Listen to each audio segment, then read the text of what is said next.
Ang laro ng lahi ay isa sa pinakamahalagang bahagi ng ating kulturang Pilipino. Ito ay hindi lamang nagbibigay sa atin ng kasiyahan, ito rin ay nagbibigay sa atin ng kalakasan sa ating pisikal na anyo. Ngayon, tunghayan natin ang mechanics na tatlong larong lahi, ang karera ng sako, luksong lubid, at ang taguan. Ngayon, tunghayan natin ang karera ng sako. Paano magsimula? Ihanda ang mga kalahok at ipamigay ang sako, isa sa bawat manlalaro. Gumawa ng tuwid na linya para sa panimulang punto at finish line. Siguraduhin na sa loob ang bawat manlalaro bago magsimula. Sa hudyat ng tagapamahala, sisimulan ang karera. Ang hindi sumunod sa tamang linya o lumabas sa sako ay maaalis sa laro. Ang unang makarating sa finish line ng maayos ay siyang panalo.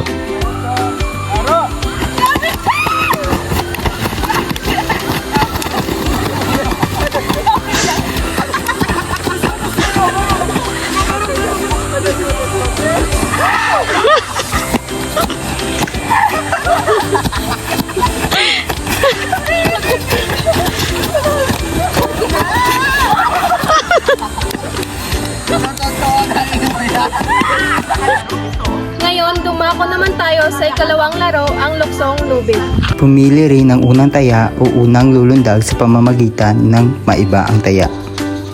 Siguraduhin pantay at maayos ang pagkakabig ng lubid bago simulan ang laro. Paikutin muna ng mabagal para masanay ang unang tatalon. Kapag nagsimula na ang ikot ng lubid, ang taya o unang manlalaro ay lulundag ayon sa ritmo. Bawat matagumpay na pagtatalon ay dagdag puntos o dagdag pagkakataon para magpatuloy. Maaring pabilisin, pahabain o itaas ang lubid ayon sa napagkasunduan ng lahat. Kapag natamaan ng lubid ang manlalaro, siya ay lalabas at papalitan ng susunod. Ang manlalarong nakalundag ng pinakamatagal na hindi natatamaan ay siyang panalo. Ngayon, tumungo naman tayo sa ikahuling laro, ang taguan. Pumili ng isang magiging taya sa pamamagitan ng bunutan, simpleng laro gaya ng Jack and Poy. Ang taya ay tatakip ng mata o tatalikod at magbibilang. Habang nagbibilang ang taya, ang ibang manlalaro ay magtatag. Taguan, maliwanag ang buwan. Pag bilang ko 10, nakatago na kayo. 1, 2, 3, 4, 5, 6, 7, 8, 9, 10.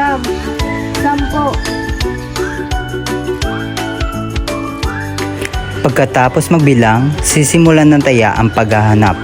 Kapag nakita o nahawakan ang isang manlalaro, siya ang susunod na magiging taya. Kapag may manlalaro na hindi nahanap hanggang matapos ang takdang oras, siya ang panalo. Ang laro ay maaaring ulit-ulitin depende sa dami ng mga kalahok.